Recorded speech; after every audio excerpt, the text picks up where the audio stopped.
Why don't we begin? On behalf of the Carroll County Land Advisory Committee, I want to welcome you here this afternoon to our second listening session. And before we begin, I'd like to introduce our committee. On my left here is Commissioner Amanda Bavard from Wolfboro, who's the Commissioner's representative on the committee. And she's also Vice Chair. Chair. Vice Chair of this committee. This Know your place. And to her left is Cindy Boca from Madison. On my right is Jill Drew from Conway.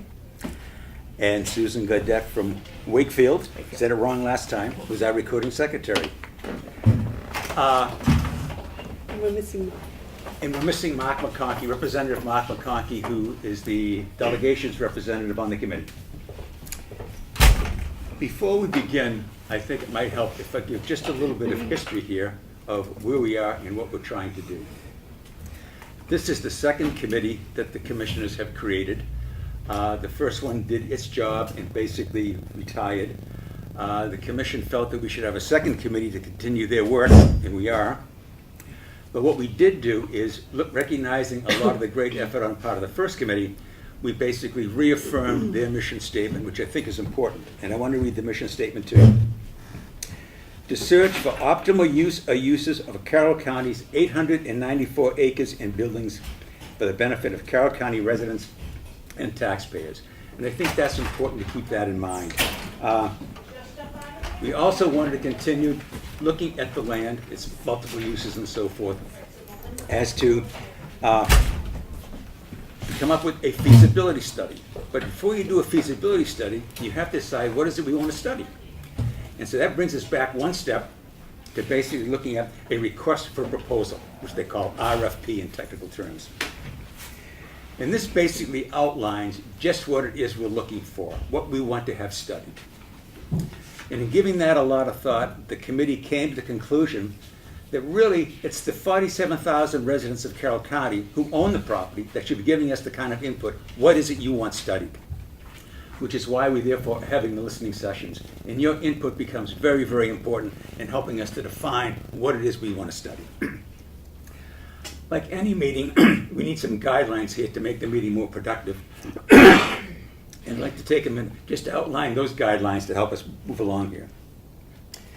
When recognized to speak, please give your name in the town that you live in. Please direct all comments to the chair. Please limit your comments to 2 minutes or less. And please be respectful of other speakers. We'll only have one speaker at a time. We want to give everybody an opportunity to speak, and we will not recognize the speaker for a second time until everybody has had an opportunity to speak. There are some sticky cards here, so if you feel more comfortable in writing your thoughts down, then please do so. It sounds like a town meeting, doesn't it? And with that, the floor is yours. We are here to listen, not to debate or discuss, but to listen to you. So start talking. Representative Godelli. Glenn Cordelli. Yep. I am living in Tuftonboro, and I represent in the state legislature Tuftonboro, Moultonboro, and Sandwich. I have been chair of the delegations committee concerning the possibility of an agricultural learning center on the county property. You go on that side. I'm sorry, thank you. You want to be in the limelight. And I thank you for the work you're doing and the work that you're about to do. I think it's very important to get the public's input as to how the county property should be used. I think there are, as we've heard over the past couple of years, there are a great many possibilities.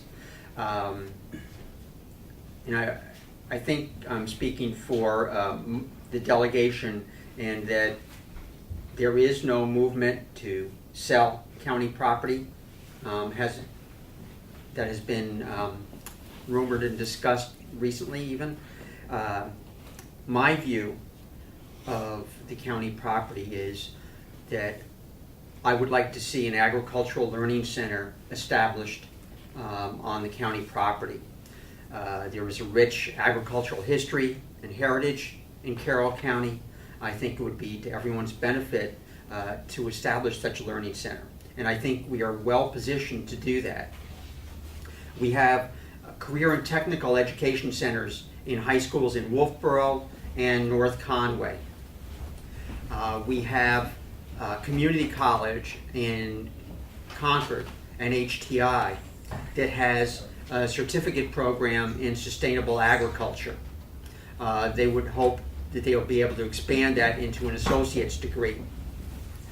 And I have also talked to the Director of Rural Development from USDA, covering New Hampshire and Vermont, about grant monies that are available. But I can see all of these people coming together, NHTI and the CTE centers, and establishing a learning center with distance learning, online learning, which we've also talked to NHTI about, to help students get the NHTI certificate. Then when someone gets a certificate or an associate's degree, give them a plot of land, a small plot of land to begin their agricultural career. We've heard time and time again the biggest problem for new people getting into agriculture, getting into farming, is land. It can be expensive. With the available property at the county complex, I think it would be very doable and certainly a great benefit to the community to give these people a small plot of land to begin their careers and grow from there. So that is something that I hope will be included as a possibility in the RFP and in the feasibility study. I think it is very doable and would be a great benefit to the county. Thank you. Thank you, Glenn. Thank you. Other thoughts, ideas? I'm not Yes. real clear on what the facilities are Yeah. that are available for Give me use. your name, please. Oh, sorry, Susan Weeks, Tufton Borough. Thank you. I'm not real sure what is actually available besides acreage that I assume is mostly wooded. So, I mean, I know the good fields have been filled up with buildings. I think it's very important to keep the agriculture and keep agriculture active.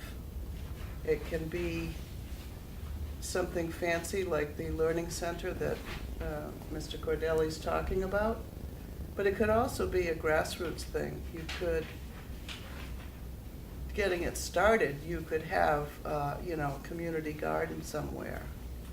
You could have local committees, maybe representatives from local nonprofit organizations like the Farm Bureau or Gala, conservation commissions, form a committee such as yours to run a little community garden and not have to pay professionals.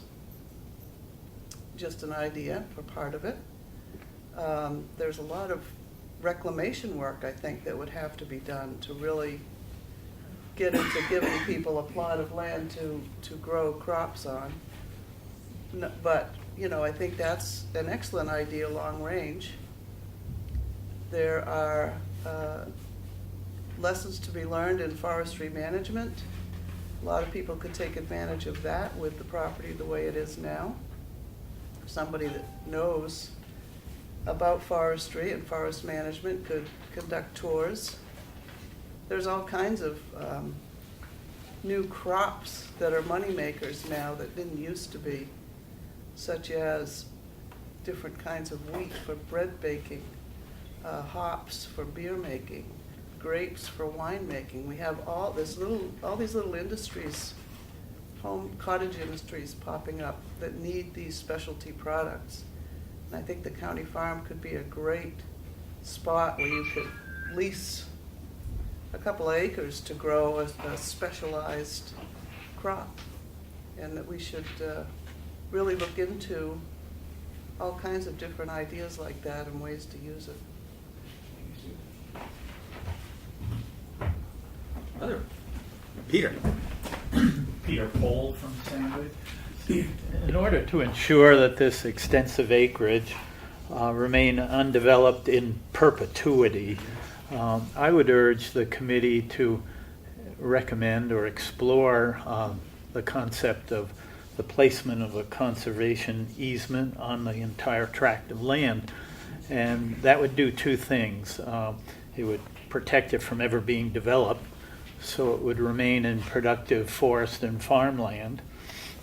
And secondly, excuse me, this concept of perhaps considering selling the property at some point in the future is going to rear its ugly head regardless who's in political power.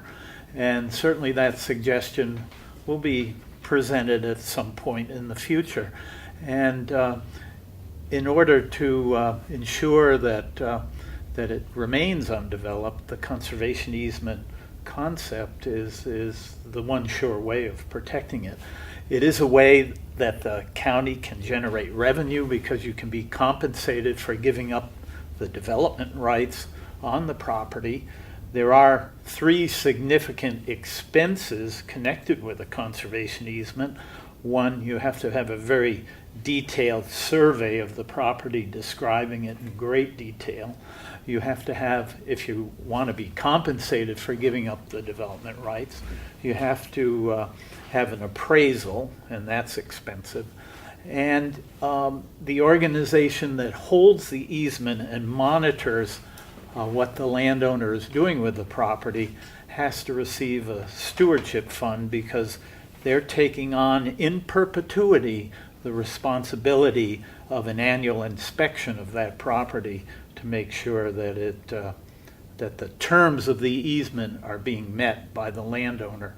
But for those of us that are concerned that at some point in the future there'll be the threat or the resurfacing of the threat of maybe considering selling the property, I know the representative mentioned that isn't the intent at the moment, but I was connected with this property for 38 years in my job, and periodically there was the concern, what's going to happen with it.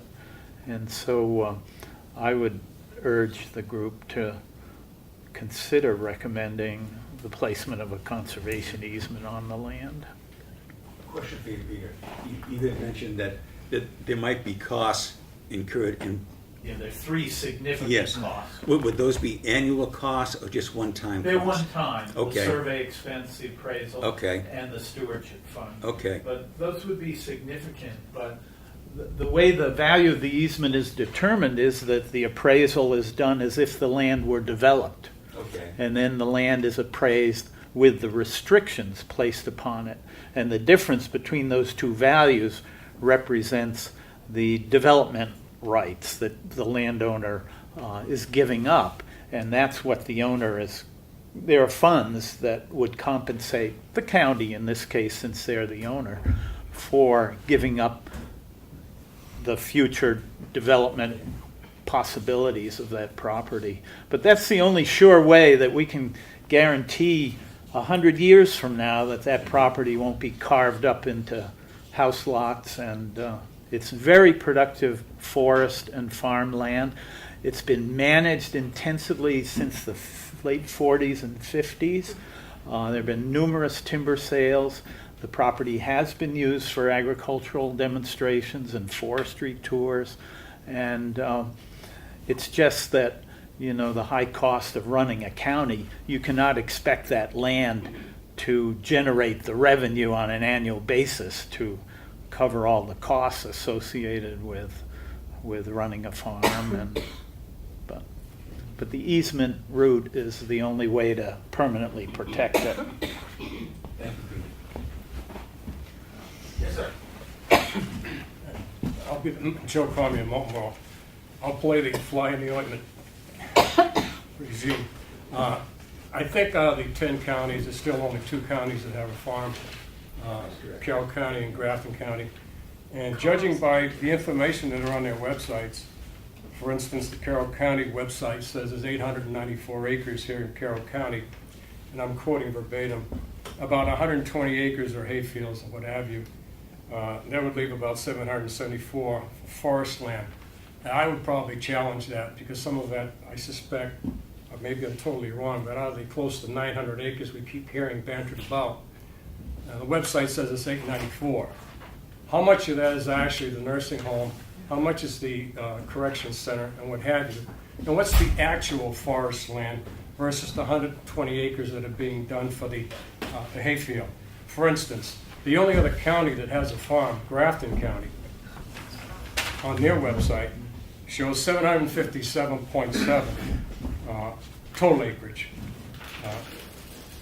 30 acres are for the administrative and the home. Field and cropland, 239 acres.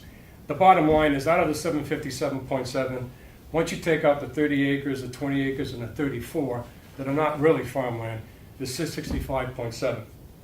So in a nutshell, Grafton County is probably doing 5 times the effort being defined as trying to sell something, get some income, and then expenditures that offsets. No matter what you do, if you're going to have something, you're still going to pay for it. There's no such thing as anything free. You can use easements or whatever. Grants are only good for one time, by the way, as well. I've got some current use property personally myself after the 10% penalty. So the point I'm trying to make, you've got 2 farms left in the state of New Hampshire, Grafton County, Carroll County. One, Grafton County is operating at about 5 times the rate. If you look at their revenue, it's about $500,000. And they're going to come in, looks like about $41,000 short again this year. Carroll County, I mean, if you can get through the paperwork in Carroll County, that's an exercise in itself.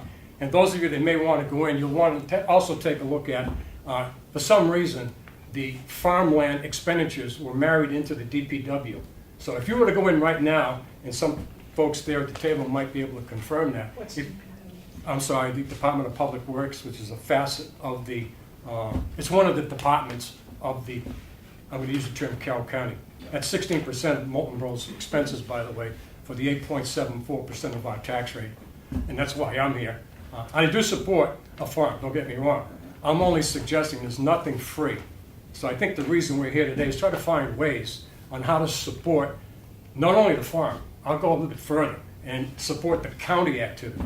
I'd see nothing wrong with, gee, if some of that land that was, in fact, not necessarily so, but I think what this gentleman was alluding to, where if you had an easement in there saying, somebody can come in here and build some elderly housing or some low-cost housing based on what the county says, since they still own the property, this is what you're allowed to do. That might be a good way of, a possible way of funding, bringing in some money. Some folks would be willing to pay. Just look at Sugar Hill there in Wolfboro. A lot of people pay a lot of big bucks to put up those homes. So the point I'm trying to make, nothing's free, And then what's really disconcerting with Carroll County, if you go look at their budget numbers, after you get through, they actually buried DPW numbers into the farm numbers. Back in 2014, actual dollars was $143,210.39. Not really true. Once they played games with the DPW, it was actually $97,210.39. If you go back 2 or 3 years in the previous reports that were published by the county. So the bottom line, let me finish. 143,000, 105,000, 146,000 for projected revenue. What this present commission, and I suspect delegation as well, they're proposing $65,000 for 2018. What happened? That's not going to support water that you're going to have to feed the nursing home folks. And then as far as the expenditures, this is off your website. 116,000 was back in 2014, 113.3 thousand in 2015. 2016, no numbers. Well, that's probably because you put it into the DPW. We can't tell what it is. So, if I were in front of the delegation and in the commission today, I'd say, what are the numbers for 2018 and 2017? If we were to go out 2 and 3 years to try to protect the farm, and not only protect the farm, protect the county. Molten Bro that I live in, is supporting. We get nothing from the county. We don't have this. We have our own. So my point is, okay, I'm willing to chip in, but for what? Thank you for your time. Okay. Yes. Christina Ashton, also from Moulton Borough. I want to provide a slight correction. There are indeed other county farms that are active. You might take a look at Coos County, where there's been a great effort to start reusing the historic barn compound for a number of community and local initiatives with the dairy and other projects. So I suggest, along with providing all of us who come to a session like this with perhaps some handouts with sufficient maps and so forth, so people can get a sense of what acreage and what percentage is open and not, it might be very good to have some comparative material from other county farms that are also grappling with these issues. Thank you. Yes. Peggy Merritt from Center Sandwich. I would like to actually support Peter Pohl's suggestion about putting a conservation easement on this property. I think it's very easy today to talk about what's happening in a 5-year period and what the costs are, the revenues, and so on. But in fact, what we're talking about is looking at the future, and decisions that you make or the county makes really impact things for a very long time. And it may seem that it's costing something now that seems unacceptable to some of the people in the county. But in the future, once that land is gone or been used for development or whatever, it can never be restored to farmland. And if you look at what's the trend today, is essentially for people going back to farming. And so if you have a farmland, one should certainly make every effort to sustain that. The other point I would like to make is I've actually not followed the details, numbers on this, but I have actually gone and been on tours of the farm, and I think some of the people don't realize how much that farm has done for the county in terms of providing, in terms of the inmates that are in the county jail, provides a good work experience for them. They actually learn something by doing some farming on that. They provide food. The farm has provided food both for the inmates and for the nursing home. Those are not trivial matters. You may not be able to put those in dollars and cents, but what does it mean if you give someone a skill in terms of the inmates about their future? There are a number of other points I could make on that, but there is some very active farming that has been over the last few years, and there's no reason in my mind for not continuing in that vein. Thank you. Yes. Elizabeth Chadwick, Ossipee. I'd just like to speak in very general terms about picking up on what you just said about the long-term prospects here. I think that as we look around us, I'm from Ossipee, but I couldn't make it to the meeting last week, so I managed to come to Moulton. You know, development is going on. It's very heavy in southern New Hampshire. It's working its way up. We see the big box stores and everything. And the land long term, I'd just like to speak in favor of open space. We are having less and less of it. And I think looking to the future, it's the open meadows, it's the farming, it's the managed wood lot idea, but also I think for wildlife. I have done some volunteering with the University of New Hampshire. I trained with them as a speaking for wildlife person, and the kind of corridors that are necessary these days to sustain wildlife populations are shrinking because of development and placement of new things, no matter how attractive. So that one of the things that's worth looking at is the movement of wildlife across that land. Deer, moose, turkeys, coyotes, foxes, I don't know. I'm sure there are streams, there are river environments. There are parts of the land which are not I haven't been on a tour, but I'm in a butter, so parts of what I see, it's not possible to build there because of it's wetlands and so forth. But it's really a very diverse and extensive piece of property, and in that sense represents a kind of a treasure over the long term.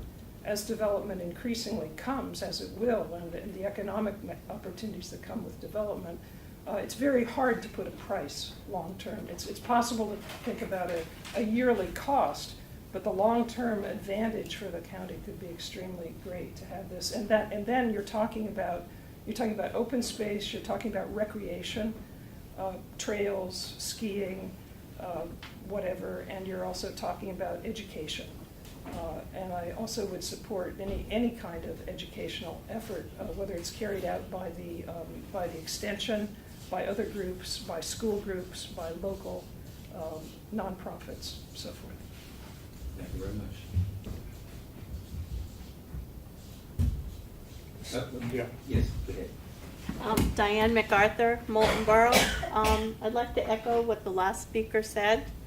I live on the edge of the Comeau Wildlife Management Area, and shortly we are going to have a large development built on the Comeau mansion property.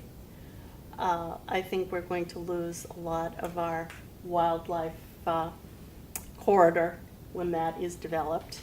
On the way here, going out of my driveway, a red fox crossed my path. I have deer in my yard every day, whether that's good or bad. You think the jury's still out? The jury, yeah, those white-tailed rats, as one of my friends calls them. There's always hunting. But when this is lost, it will be gone. I lived in Massachusetts for the first, 50 years of my life. Came up here summers, and my husband and I decided that it was just getting too built up, and we wanted to be where there were those fields and those beautiful places. And I'm seeing, just in the 12 years we've been here, things have developed. We need to be able to preserve some of this agricultural and wildlife land. When it's gone, it's gone. There is a huge market for local produce. I don't think that the market is being tapped. I think maybe there may be some issues with management, but there is absolutely no reason that this farm is not making a decent profit, whether it's hay, whether it's timber, whether it's vegetables, fruits, whatever. And I think we need to have some people that are willing to participate, maybe work with the Extension Service. I agree that education is important. I've talked to lots of farmers who are looking for good help, field managers, people that can help them manage their farms. They're not out there. So definitely, I agree with Peter also. We should be able to maintain this in perpetuity. I think something needs to be done, and I think quickly, to make sure that it is maintained and it continues. Thank you. Thank you. Hi, my name's Lisa. I'm Rivera. I'm from Ossipee. I also couldn't make it to last week's meeting. I've heard so many good ideas, actually from last week's meeting and this week's meeting. The agricultural and growing vegetables and fruits and having fruit is great.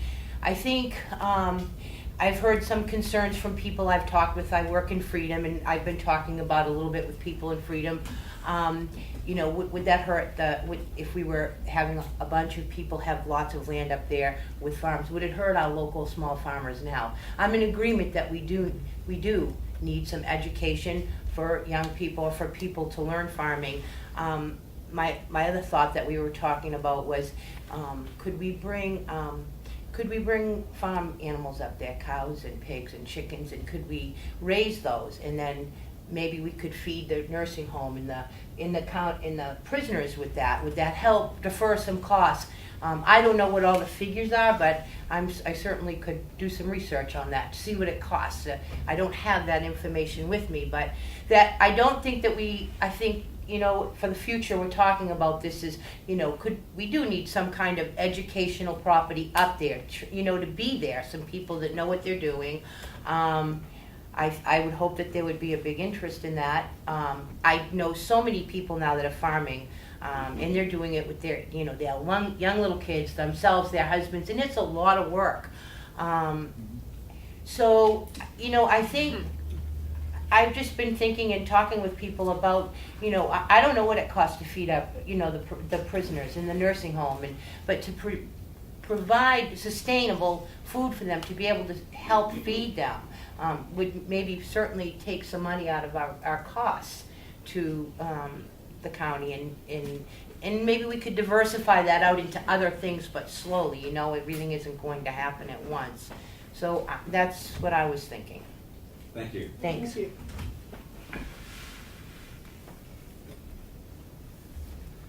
Other comments?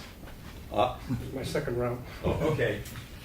We're not here to, just rephrase, we're not here to discuss the finances of the county farm. And what we're looking for is potential optional uses of what the county farm can be. I can comprehend that. Okay, thank you. I support one of the previous presenters' Yep. comments about if you folks continue this, you might want to, get the acreage involved and whatever. The information I get on 2 county farms are from the county folks, county commissioners, and the county delegation, and going to the delegation meetings and the website. Now, what you might want to do, in addition to the 2 counties that have extant farms, that working farms now, also include Chester County, Coos County, some of the other counties that are in motion of doing studies to see if they can go back to farming. That's probably why we're here anyway. So if I'm going to be stand corrected that there's more than 2 counties that have farms, so be it. But you might want to correct the delegation and the county commissioners as well. Thank you for your time. Thank you. Susan? I'm Susan Wiley, and I live in Sandwich. I sat on a committee that was called the Advisory Committee to the Commissioners for Use of the County Farm. So I know a little bit, but not a whole lot. The little bit I know is that there's never been in very many years a survey of the farm, and I think that needs to happen. One of the resources that I looked at when I was sitting on that committee was MSAD number 1 in Maine, and it's in Presque Isle, Maine, and they have an operating farm there of 38 acres. And they operate that farm and incorporate the education for their students, and they have life sciences, they have farm management, they have all of those kinds of skills that when those youngsters finish their vocational program, they're ready to go out and do something with some real sense of what you need to do in order to make a profit. So, and there's extensive information on that. It's MSAD number 1.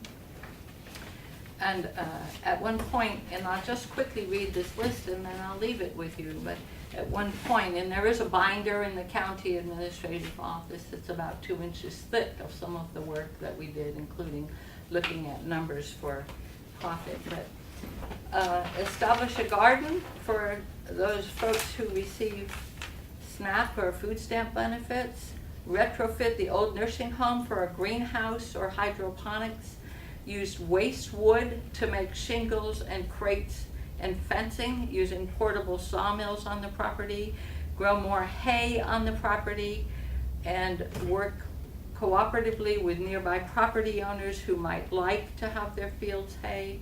Sod farming, a commercial kitchen for preserving foods, create a learning center in cooperation with the work that's done by the University Extension Service, rent out plots for small and beginning farmers, expand the production of vegetables and include potatoes, develop an asparagus patch, offer outdoor programs for area camps and recreation programs, raise strawberries and use summer youth employment programs to harvest them, revive the farm day, board horses, pilot project for hemp, hops, and marijuana, develop a vineyard and a winery, create a food hub. For recreation, develop trails, snowmobiling, skiing, hiking, horseback riding, and exercise for the county employees. Commercial composting site for adjacent communities. Develop a frozen food storage lockers for rent for area residents. Wreath making using the inmates, and Christmas tree farming. Raise livestock, beef, bison, pigs, chicken, and goats. And in this conversation, there's a long list of folks that ought to be involved, and I think most importantly, in New Hampshire, our economic development councils, as well as the folks who are charged as regional planning commissioners, and the Ossipee Board of Selectmen needs to be involved in anything that happens on the county farm. So I submit these written lists and Thank you, suggest Susan. that people might pay attention to the binder that's in the office of the administrator. Thank you very much. Thank you. I will share all that. That's all you. Yes. Other thoughts, comments? Remember, this is your property. And I would just imagine that at some point in the day, you've thought about what might be the optimal use or the best use for that property. Yes, My name is Virginia Hurd, and I'm Senator Sandwich. okay. And when I was in the legislature, I served on the Agriculture and Environment Committee. Mhm. And I thoroughly support Peter's idea of a conservation, getting the land put into conservation, because that could be the underlying basis, and then all these other things can happen, as long as that threat of getting rid of the farmland is not hanging over in the distance somewhere. Well, let's not do this because it might be up for sale, and I think the farm has done so many good things. I bought wood from them. I think that the use of the prisoners to learn a skill, as has been mentioned, that we're in an opioid crisis. Most of the prisoners there are for drug related. Mhm. To have them go out and be able to work and do something, just think of the cost of one prisoner for 1 year is unbelievable. But if you could release it and the fellow or the woman could go out and do something, would be a fantastic saving for the county. So I absolutely support Peter's idea, and I hope that we can further do something further about that. And thank you for being the commissioner and listening. Thank you, Virginia. Can I ask a question to Peter on the conservation easements? Because this has come up several times in discussion. Would a conservation easement limit the uses of the property? Yes. Well, you construct the limitations in the easement language. I mean, you Okay. spell out in great detail. I mean, some people want their land to be forever wild, and so they restrict any timber harvesting. Others are adamant about practicing sustainable forestry practices. So it depends upon the landowner's wishes that places the easement on the land, and you craft the language to reflect what has to be carried out, and that's the responsibility of the monitoring agency to make sure that the easement language is adhered to in the strictest detail. I have another question about the conservation land, because I'm not familiar with that network. Is that a forever thing? Yes. So in 100 years from now, Yeah. when we're gone, It's in perpetuity. okay, so that would never change when they put their wording into it? Okay, thank you. Follow up again. You've become an in-house authority on conservation easements.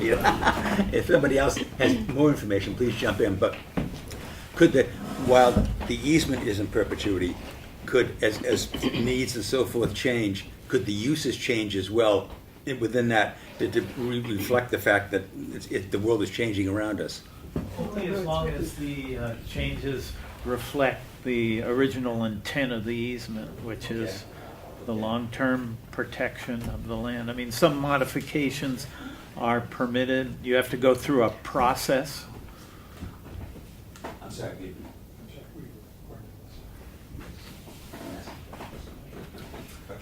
You have to go through a process of altering the language, but there can't be any major divergence from the original intent of Yes. Maybe I could follow up a little bit on what Peter said. If you, for example, a conservation easement on this particular property would presumably specify that the land could be used for agricultural purposes, which in fact would allow some construction of buildings that might be that were devoted for the agricultural purpose. Again, if it was for forestry, again, one could say what kind of forestry should be carried out in terms of sustainable things, so that there would be those sorts of both restrictions, but have it open enough so that one would not have to go every year and say, okay, can I do this or do that? So that oftentimes easements are written in a general form. But what's very important, however, if one does look about putting an easement on the property, is to have a very careful writing of what would be a conservation easement deed. Basically, it is a deed, so that's connected with the deed to the property. But I think what Peter's suggesting, this would not allow the sale of property to be used for development, i.e. for building houses or doing some other things. So it's essentially, you could sell the property, but it would be sold with those particular restrictions on it. If it were sold, it would have to be used then for agricultural purposes, if that was contained in the easement language. And I think the other part, which I think this group should explore, is the particular agency that might want to have an easement on the property. So it may be an organization, a nonprofit that has had experience in dealing with, say, agricultural or forestry land. That would be an appropriate thing. So those are the things that the group would need to think about if you explore that further. Okay, thank you very much. Yeah. Other comments, thoughts?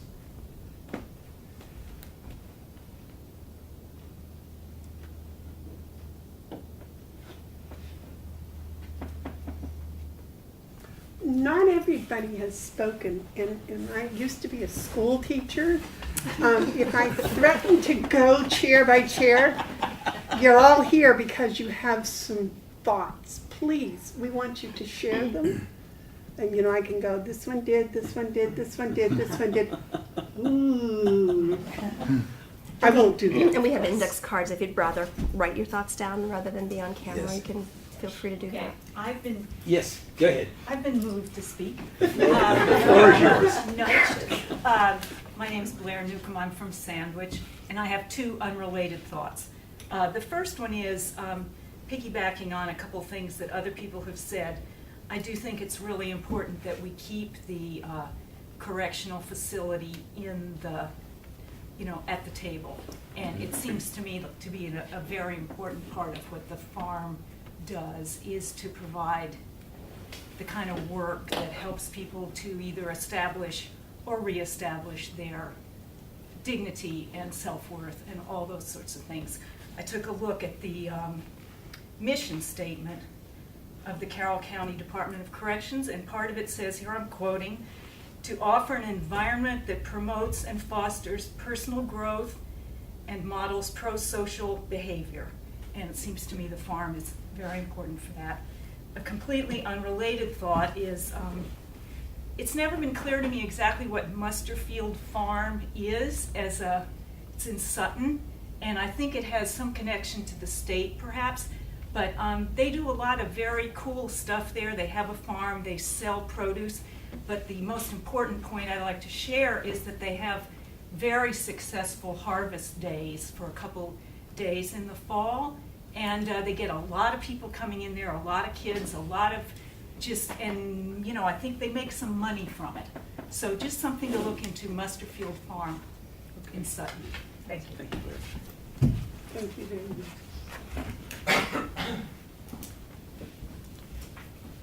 Other thoughts?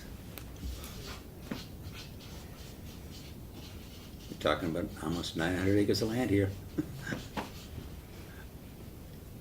She's gonna go to row 2.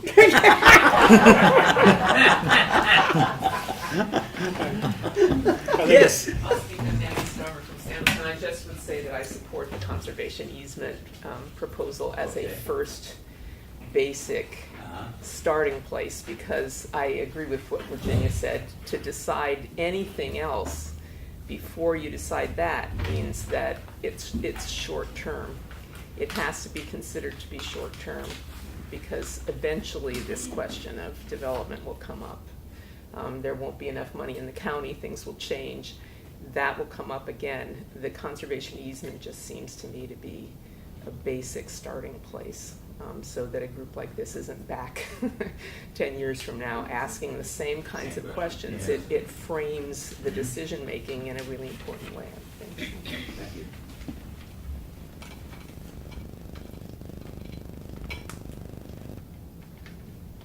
I'm making eye contact with people. It's the way you do it. She's got years of experience as a teacher. Chairman, I apologize for being late to start, but was it introduced in the beginning that people that may not want to talk in public have the opportunity to write Yes. down? And have we Yes. passed cards out to the people? We've so not they passed the cards have out, that opportunity? but it was mentioned that there were cards up here if people felt more comfortable writing. Yes, thank you, Mark. This is Representative Mark McConkey from Freedom. He's the delegation's representative on the committee. Sure. What happened to the earlier committee? They basically completed their job, gave their report to the commissioners, and basically disappeared. That list that was read. Oh, she's referring to the list that was just handed to The me. advisory committee that. You're talking about the first county committee that the commissioners created? Am I missing? This woman's list. Yeah. Yes. Oh, yes, we Is have it that right here. incorporated in this report? I have the original report. Is her list incorporated in this report? I'm not sure it was. It seems to me there haven't been 2 committees, there have been 3. No. Well, what's the role of Susan's committee? Sorry, just for informational purposes. Part of it was to do an inventory, of what it was we were dealing with. And I think also to basically to start moving forward on begin to outline the feasibility study and the request for proposal that was included in it. And a rough draft was submitted on that request for proposal, but we ended with not going forward with the feasibility study because of a funding issue. And to some extent, that funding issue has been resolved. That was the sentence that they wrote.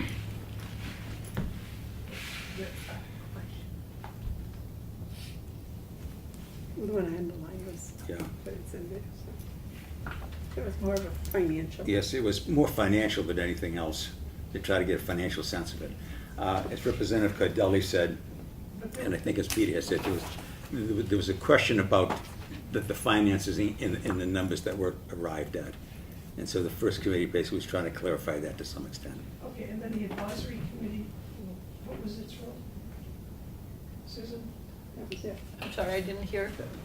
Oh, well, no. I'm sorry to be dense about this. It sounds like there were 3 committees. No. No. There was a committee created a year ago in May of 2016. And their primary purpose, I think, was to basically to explore, get a better sense of the finances of running the county lands and the farm. And the committee completed that task. And as I mentioned, it had started to work in developing a request for proposal with the idea of doing a feasibility study. But there was a financial issue with the funding for the feasibility study, so basically it stopped right there. And how has that been resolved, if I could ask? Well, the delegation in the budget appropriated $10,000 towards a feasibility study, but the caveat was that had to have matching funding. In other words, you could not just use the $10,000. There had to be matching funds to do that. And we have moved along in that process, and I think we are getting some matching funds as well. But it's going to be enough, we don't know, but we are moving along and getting some matching funding as well. Where do the matching funds come from? Well, that's the $64 question.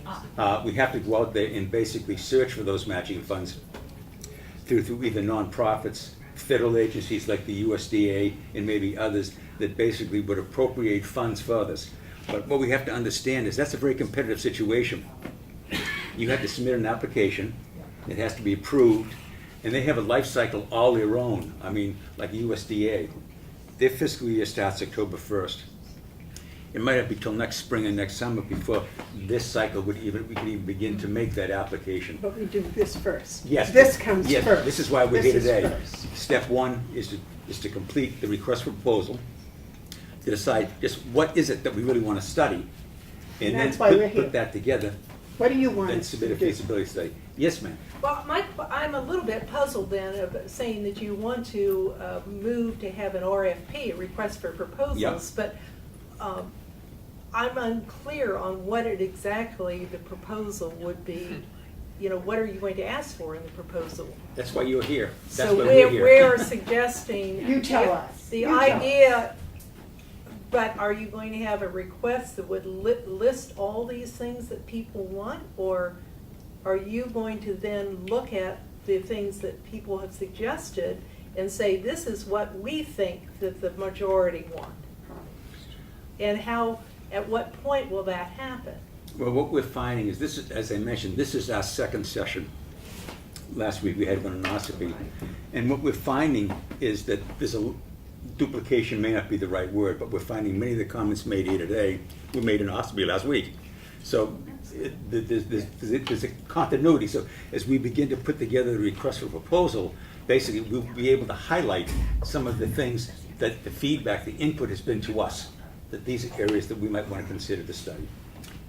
Does So that this answer your is question? just for a study, is so that here are ideas that people have suggested, i.e. for an education center, put a conservation easement, and then the request for proposals would be for a feasibility of what this would cost? That's when I'm unclear on what you were. Well, If I may interrupt, because we're only supposed to listen and we're not supposed to talk.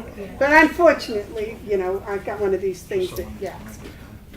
We didn't know when we came together and we said, okay, let's write the feasibility study, and it was, for what? And then it was like, that's not our decision, we shouldn't be doing that. You should be telling us what you think should be done with the land, and then we can take that will guide us. Now, does that mean we're going to do everything everybody says? No, somebody suggested we ought to have a rockets to the moon or something. Probably won't do it. But it gives us a sense of what the people that own that property, that pay for that property, want to have done. Now I'll shut up. I'm just going to look at people for having comments. Susan. Back row. I'm Susan Tyser, from Tamworth, and I have questions about the process. So what I'd like to do is take it step by step and have you just nod if I've got the steps right, okay? So, I hope this is not a real Another long story. teacher. So, Is it going to be a quiz? at one point, the delegation, there was an idea on the delegation that the farm budget should be slashed to make the farm non-operable. Okay, that was an idea floated by the delegation, happened to have been there, so I think that's true. And then there were people in the public who felt very, very strongly for a number of reasons, which I could go into for a long time, that that farm should remain viable. And a committee was made, and I could be fuzzy on this, you don't have to nod, I think there were two committees, but eventually there was a committee to study the farm and what exactly was happening at the farm, what the expenses were we making money, were we losing money, how were things going? And the committee did that. Yes. And then they were to make a recommendation about whether the county should have conduct a feasibility study, for which they would put up a request for proposal for a professional company to do it. Yes. Okay. But that committee didn't have the authority to make that decision. Only the delegation could appropriate that money. The delegation chose to appropriate a sum of money that was not adequate to do the job, correct? And then, If I can just interrupt yeah. you for a minute. We don't know what that would cost. Okay, The way clear. it works is, When we reach the point where we now have a request for proposal, we'll be submitting it out there in the hopes that people who do feasibility studies would be interested, would then respond and saying, okay, based on your RFP, for us to do the feasibility study is going to cost $15,000. Someone else may say it's going to cost you $30,000. So it becomes competitive then. And what we would then just, so I can't give you a figure as to what a feasibility study would cost. So that's where the funding becomes kind of an iffy thing. We don't know. Okay, but you are raising matching funds for it, so we kind of can assume that the 10,000 is presumed to be not adequate. Yes. Okay. It is my understanding, Representative McConkey can jump right in here, but while the delegation has appropriated $10,000, that is to be used as matching funds for others. Thank you, that clarifies. Yes. Thank you. So in other words, if we couldn't just use that 10,000, there has to be matching funds out there. So yes, and we don't know what the cost would be. Okay, so one question in my process mode here is that committee that did that work and recommended that there be a feasibility study done, has that committee sunsetted? Is that committee? Yes. Okay, so that committee no longer exists. You're absolutely right. Okay. The commission has then appointed another committee, which is sitting right here in front of you now. Perfect.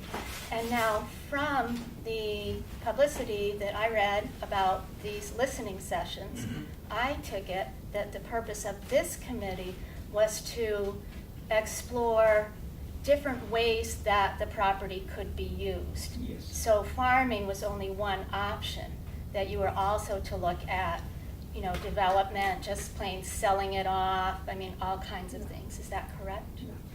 Just the RFP. The, All suggestions is correct. The answer is yes. Well, we're getting input. We're getting input. In other words, and I can indicate that my sense here today and last week in Ossipee, but if these listening sessions, the overwhelming input was the county should sell the land and get rid of it, and that is certainly an option that we would have to consider. You can't ask people for input and then just ignore what they say. So that's why the listening sessions become very, very important. And what we've tried to emphasize is you own this property. This is your property. And collectively, what we're hoping is that the residents of Carroll County, who basically pay the taxes on the property but who own it, will say, these are some of the ideas, and it could be many, many ideas that we want this committee to consider in putting together the request for proposal. This is what we would like to have studied. May I ask for clarification Yes, you at this point? Yes. So when you speak of this request for proposal for a study, that is different from the other committee's request for proposal, or is it the same, or we don't know yet? the first committee basically did work trying to outline a request for proposal. For farming? No, it wasn't just for farming. The focus was on farming, but it was for other uses as well. But we felt, I think even at the time, there was talk of having listening sessions. But we did not do that. But the new committee, which you see sitting in front of you now, felt that we should have listening sessions, that we should be listening to the owners of the property. And so while we may go back, we don't know at this point, I'm being very premature in this, Susan, but while we may go back and take the original RFP, which was not fully complete, and use that as a rough framework, we may alter it and change it completely based on now the additional input that we're getting. Great, so that's helping me to clarify the process. Yes, So did I this- answer that? Very much so. Okay, So thank I'm you. kind of rephrasing it to make sure that we're both understanding Yeah. each other, and anyone else who chooses to try. So, when this committee makes a recommendation, if they make a recommendation for an RFP, it would be a separate and new recommendation, even though it might look a lot like the other one. It is a totally separate recommendation from a Yes, separate there may be committee. a lot of the original incorporated in it, but yes, I think it will be different Okay, to some extent. and The then- same framework though. Just to follow the process into the future a little bit, this committee will make a recommendation, and do you have a deadline for that, or? That's a good question, Susan, and maybe, I'm not sure I can give you an answer right at this point with the deadline. Whereas the first committee did have a deadline, the commissions at that time wanted this thing kind of wrapped up by December or following after that. I don't think we've been given that kind of a deadline with this committee. I think it's do the job to the best of your ability. And as I mentioned earlier, I think that'll be determined. We may find that I can't say this, but it's possible, that we will have completed our part, the request for proposal, putting out the bid and so forth, getting the funding, but the funding cycle could be such that it could be 8 or 9 months before we'll know whether we're successful or not. Okay, and just some intermediary steps there, I think, is that, so this committee will at some point come to a recommendation, you will vote, and you'll come to a recommendation. You will then present that to the commissioners, because this is a commissioner's project. Yeah. And then the commissioners will vote on their recommendation if any funds are involved. If funds are not involved, then they can probably do whatever, follow that course. But if any funds are involved, they will then have to take it to the delegation. And the delegation will decide whether or not to fund what needs to be funded. Is that the decision-making process? That is my understanding, but Amanda and Mark are both here maybe to clarify that. But that is my understanding of the paper flow of this, yes. Thank you. Is that? That's Thank you very enough. much. I appreciate your clarification. Okay. Do you have any ideas what we should do with the farm? After that. I do not have specific ideas other than many, many brainstorming ideas, but I will say that the guiding values that I have are that it's important, it's a value I have to preserve something of historical value. It's a value I have to assure the economic and the physical safety and security of the people of this county. And when we look at the disasters, when we look at the situation in the world, I'm not a doomsday person, but you've got to be wise about keeping your resources, your intellectual resources, your physical resources, your natural resources, all strong and available for in case you need them as the kernel to rebuild what, God forbid, you have lost through some disaster.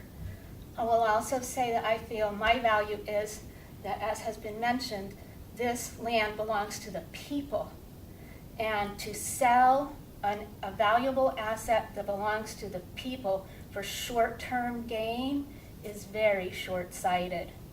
And another value I have is in looking all around me to the community around the farm and the county, and we could be using that asset to support the people around us, the larger community, the people who are food insecure, the farmers who are trying to make a living, any number of communities we could be using that. And then one more value I have is for the future. We are stewards of this land, and we owe the people who follow us to preserve this so that they, in their wisdom, and let me tell you, we have a lot of amazing young people and elders who understand the issues of sustainability better than most of us probably in this room do. I value and believe we have an obligation to preserve it in good enough shape so that they can put it to better use for more people. And I thank you for asking.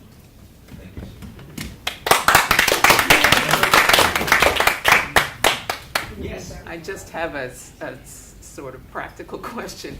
Could your RFP be for someone to do the work that would be required to establish a conservation easement for the purpose of agricultural, educational, and forestry purposes or something? Because that, like Peter said, will cost money. It just strikes me that jumping to an RFP in the sense that I understand a feasibility study, what's the feasibility of establishing a profitable farming operation on this land? That's the way I sort of imagine a feasibility study, where you really know that this is what you want to do. But if in fact you're going to establish a conservation easement on this property first for these particular purposes, then somebody's got to do that work too. And it just strikes me that if your job is to develop an RFP, maybe the RFP could be for the conservation easement. I don't know.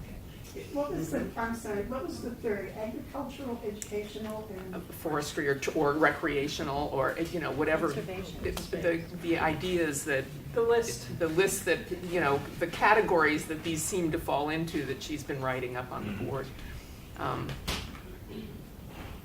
I don't see why it couldn't. The feasibility study, it is my understanding that when you put out a request for a feasibility study, what you're doing is saying, these are the areas that we want you to study and explore. And you get back to as to whether those make sense, those are going to work or not. So everything that's been discussed here, I think theoretically, could be included in the feasibility study. And as I mentioned, there seems to be a lot of duplication here between what the good folks in OSPI wanted to talk about last week. So there's nothing that's been said here, as I think back, that basically is, well, we haven't heard this before. There's been a lot of common themes stressing the lot, and no one has focused on just one thing. Well, someone has stood up and said, I think we should be looking at this, but somebody else has said, yes, but we should be looking at this as well. And so the thing is, say we end up with 30 or 40 ideas here. A feasibility study may determine, well, 10 of those just are not going to make sense based on the limited resources the county has and going forward with trends and so forth. Those just do not, at this point in time, do not fit.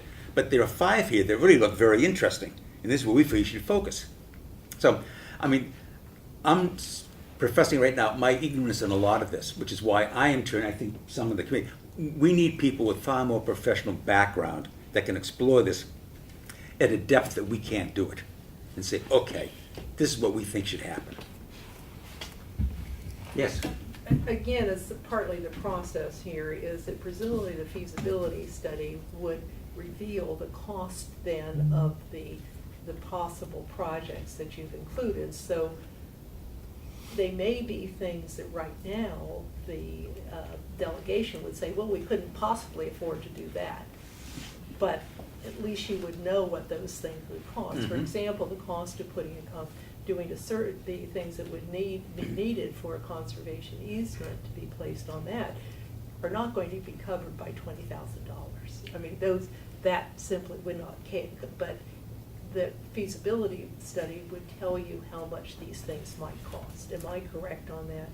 I think that's what you're looking at. Yes. Is Yes. What will it cost to do X, these 3 items? I would hope so, and I think in the request for proposal, that should be made clear. For someone to say, well, you ought to be doing this without putting a price tag on that, really kind of leaves us, okay, where are we here? So you're really going to try and figure out some cost associated with the various options? Yes, I can say right now, the committee has not made those kind of decisions yet. We're still in very much a thought process ourselves, but it would seem logical to me that when we make the final decisions, that we'd want to have a price tag. What would these recommendations cost? The other question I would have again about process is that follows up on the question other people have. Do you have people from the previous committee and are consulting them, or is that report done and you don't want to have anything to do with that previous committee? No, I've been in touch with several members of the first committee who continued to share some of their thoughts and insights on it. So no, that we've not walked away. Might I also add that I believe you chaired the first committee? I chaired. I'm the only one. Oh, okay, thank you. Maybe we should have stated that first. Yeah, that's fine. Thank you for supporting. So there is some continuity. Well, that's very important for people to know, because otherwise it sounds as if we're just a duplication of effort. Yeah. No, this is a continuing process. Yeah. Correct? Yes, correct. And yes. along the same line of the continuing process, I saw a mention of one more listening session, but are there more than that, or what is your, what are you expecting? We initially planned 3, and what we did is we tried to space them throughout the county geographically.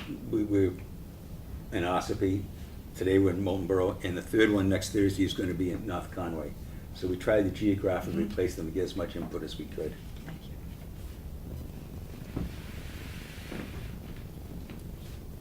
Susan was on the original committee. She did a great job. We have a baby. Yes.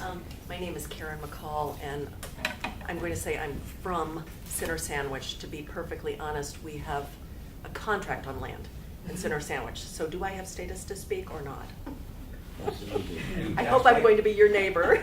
She's going to be. Depending Yes. on what you're going to do with it. Yes, yes, Go yes. ahead. Feel free to Very speak. small house, don't worry. Well, first of all, I have to tell you, I've never been in a room like this. I'm from a city, and so this is really refreshing. You've got something very precious here. So thank you for doing this. The second thing I want to say is my husband and I have been all over the United States looking for a place to retire, and we were so lucky that 30 years ago someone invited us to come here. We've been coming for 30 summers.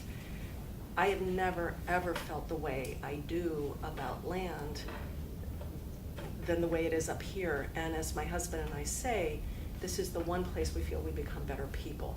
You really, really have a very special community of people, and I would say community of mountains and forests and rivers and wildlife. And I'm really glad people are speaking about the wildlife, and I hope you'll write that down. I would feel very, very lonely if I lived in a world without wildlife, and so I really think it's important for us to keep that vulnerable population in our conversation. I also want to say that what I have recently learned, just in the last hour, about how this land has been used and what future desires are for its use, I think it's so wonderful that you are taking into account people who are incarcerated and people who are in their elder years in nursing homes, and also people with SNAP. Is that what you called it? SNAP. You know, it's just this land is so fertile. It sounds like it's been managed very well and in multiple ways, and so I'm excited about the idea of it continuing in that way.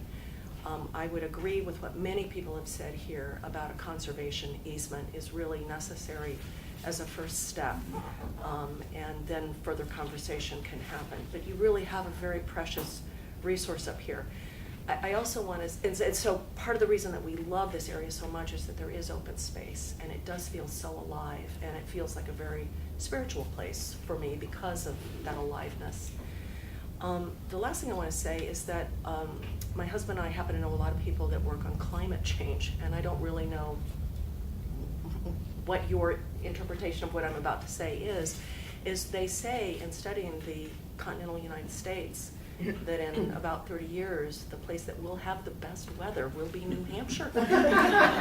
They have stated a state, and I don't even know if that's secret information, but who knows what kind of pressures there will be as climate is changing, with the press of people wanting to come up here to have a livable, habitable place.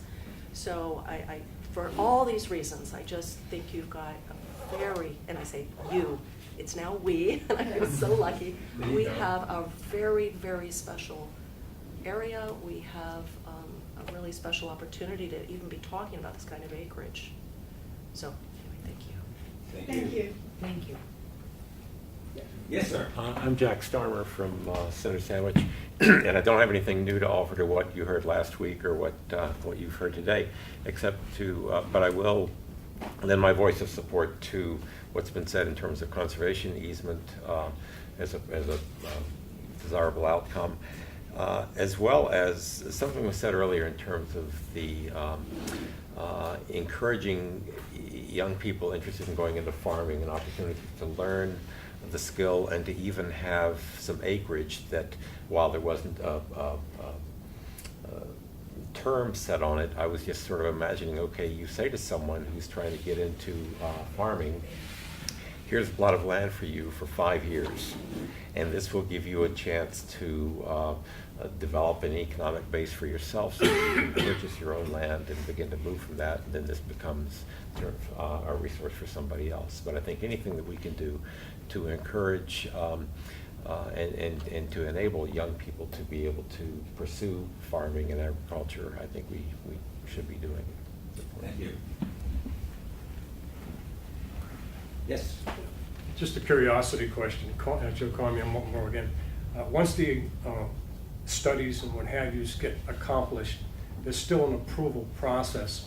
Has any thought been given to whether it's a delegation or whatever, and I suspect come town meeting we'll still be discussing this. has any thought been given to expanding the audience, not just these three free sessions that you're conducting, but maybe whether it's a delegation of the commissioners or your own organization committee? Have you given some thought about sending a flyer through the towns, each of the towns, through the town residents, or for that residents and taxpayers? They're not the same. And for that matter, what would be the approval process? For instance, you might get even more reinforcement. What is it, about 43,000 people in the county or something like that? About 47 last. Yeah, there you go. So there might be a repercussion. I'm probably the only guy here that isn't a firm supporter in a farm, but I love it. I have 3 bucks show up at my door every night, every morning, 5 pheasants, 2 fox, and I have 11 raccoons I feed. The dollar store here, the Dollar General in Multnomah is great. You know, feed them a little bit of bread, it's $1 a loaf. And for those of you that think that, it's RSA 74-6, there is no law against feeding animals on your own property. You know, by the way, when people show, like in some of these signs we have on Long Island where I live here in Multnomah, there is no law against, there's only bears. Bears you can't feed. I happen to love animals myself, so I'm not anti-farm, although I'm trying to give that impression. What I may be doing is playing devil's advocate. It's not just enough to be talking about it. It's still going to come down to dollars and cents when the taxpayers vote somewhere. Somebody's going to be voting on someone or something somewhere. All I'm trying to do is, tip my hand. Have you expanded the audience to get a better pulse on the 47,000 people in the county? Probably 40,000 of that vote. We have 3,900 out of 4,000 here in Multnomah. There are registered voters, and we vote. And we're pretty vocal at the town meeting. So I'm not sure what your other towns are like, but has the delegation and or the commissioners thought about why not expanding it? I suspect you have plenty of time, to probe a little bit deeper. And what's the sentiment? You might get more support to save the land. Nobody's even discussed demographics. It's not just the towns and the state. The country is aging. Maybe part of the facet of tying in saving the land ties in with the changing demographics. I threw out a bone earlier about Sugar Hill. I suspect that wasn't a good idea. But even though you don't sell the property, if we set up if in fact there were some property set up, whether they're for indigenous or for folks that have money that are going to be selling their, I'm 70 years old myself, I just bought 34 acres. I'm going to die in a house facing those mountains, facing Castle in the Clouds. I made my commitment. I don't want to go to a nursing home. But what if the nursing home that's there now, that the concept was expanded? You've already got a base now. What if some of those 894 acres, or close to 900 acres, some of it is spent under current, not current use, but under a conservancy agreement? That why can't you have a builder or somebody come in and build something for, I don't want to use the word HO home or old age home, but something that's going to be needed in a not too distant future by not just New Hampshire, the whole country. The whole country. Why not make that a facet? It might be a sell job. And it could in fact meet the requirements of the people coming down the pipe. Just an offering of a suggestion. If I may see you after the meeting, please, I'd like to elaborate. You're not going to spank me now, right? Maybe a quiz, though. But, it's interesting. Some of these comments hopefully will trigger other ideas in your mind as well that you can now begin to feed off. We've already seen that here. The number of people that have stood up and said, well, I want to just build on what so-and-so said a few minutes ago. And that's how this starts. And let's keep it going. I have a question. Are all the buildings on the property being used now, or is there empty space? I don't know. There is empty, there are buildings that are not being used. Which? Can you use it for homeless veterans? At this time, I do not believe so. There is some issues. If I could, there was a group that worked on providing housing for veterans and so forth, and that did not pan out. Whether it could be talked about again, that's another issue, but at the time it did not pan out. There's also There's the old nursing home, and there are many buildings that are connected to the old farm operation there also. Collectively, it's not hundreds of thousands of square feet, but there are some buildings. And they mostly have issues. The question was whether we have buildings. Is the Yes. nursing home not functioning now? Excuse me? Is the nursing home not functioning now? Oh, I must answer that. The nursing home is functioning wonderfully. I mean, So there's an old nursing home Yes. building and then a new one? yes, Okay, yes. Sorry. just- Yeah, Oh, do yeah. come for a Yeah, no, tour. please, Do come I'm for a glad tour. you asked that question for clarification. There is an old and a new. Okay. Are there tours available? Well, come and see me and I'll give you a personal tour. There you go. That'd be a good idea if you want more ideas. Well, we had one Yes. last week, but at the Yeah. nurse, at there. Could you just give us a list of the current buildings and how many are occupied and which are not occupied? I think that was on the first committee's survey, the Right, the but we data. don't have that I don't have it right here now, no. I do. Do you have it? But I Hold, don't hold know. it. I don't know, I have no idea where they are. Could that If report? you go to the, actually, the publication you have right now, advertising these free, if you have internet access, broadband access, go to the first two YouTubes. You know, Yes. I was there as well in 2015 for these.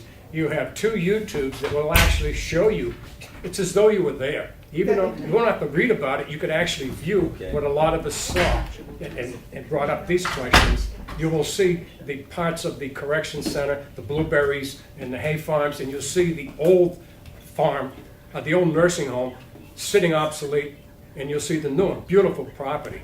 Yeah. And you'll even see the, some of us will show up on the video asking some dumb questions relative to finance or whatever, back in 2015, that did, in fact, attend those particular tours. Thank you for the tours, by the way, as well. And thank you, Representative and Government Oversight, for doing that for the Yes, larger yes, community. thank you, Yes. Mr. Comeau. Just for the record, all the meetings are on the website. That's right. So if you want to see those tours, Right. I used my GoPro on one of them, so you can see it. There you go. Excellent job. Yeah. And I think they're on YouTube as well. Good job there as well.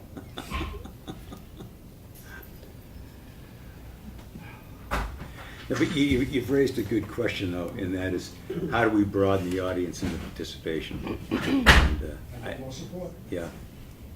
Would it be feasible for us to talk to some people like at Candia Farms who would do a lot of stuff at that farm?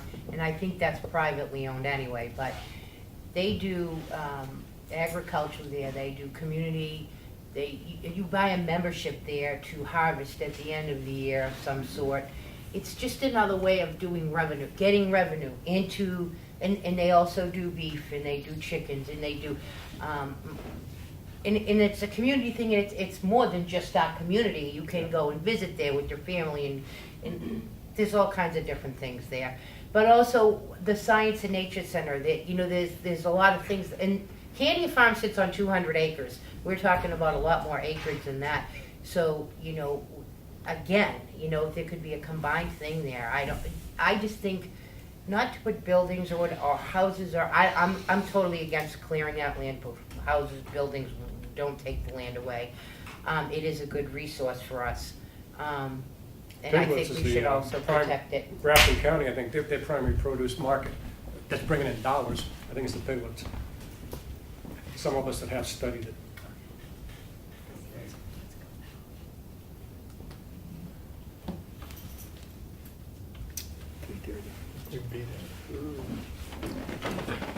Last chance.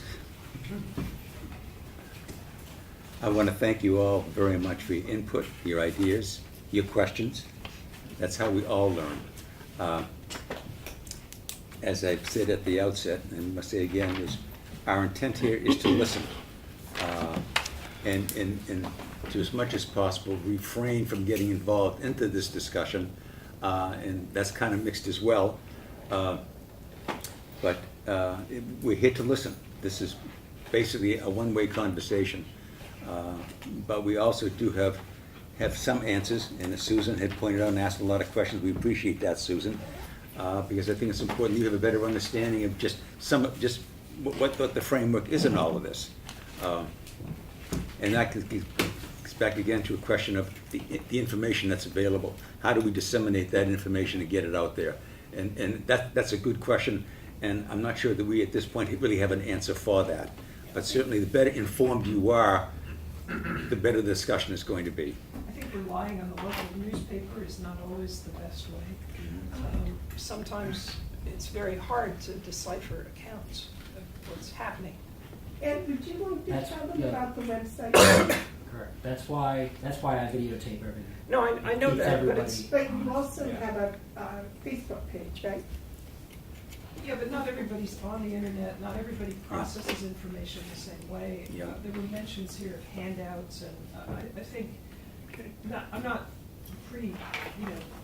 wherever you come out, I think that one thing maybe some of the questions here have illuminated is that you also need to consider how you present what you decide or what the process is more generally to the public, because it's hard to get a handle on it. What is reported out of various, first they're going to raise marijuana at the county farm, then they're going to raise goats, then they're going to, and it's one kind of scheme after another. Then they're going to, it's hard to follow.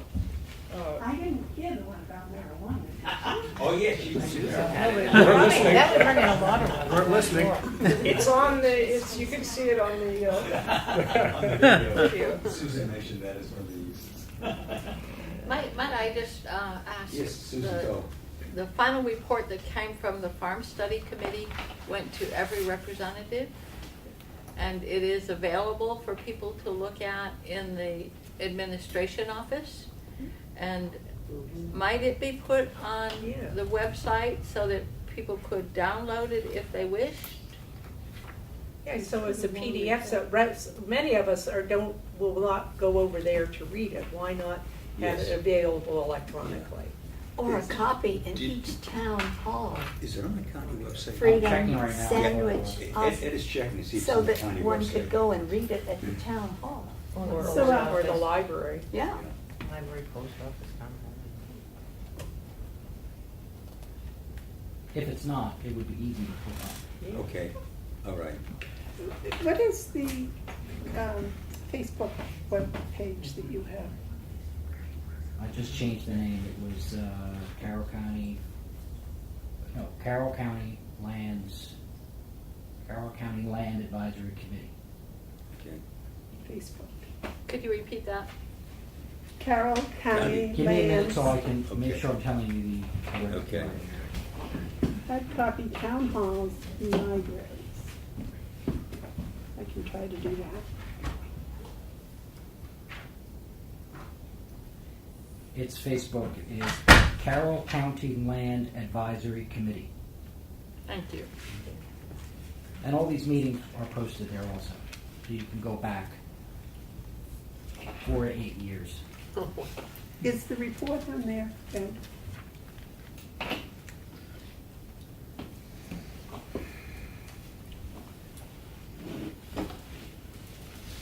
Perhaps we could find out and put a notice on there. Yes, yeah.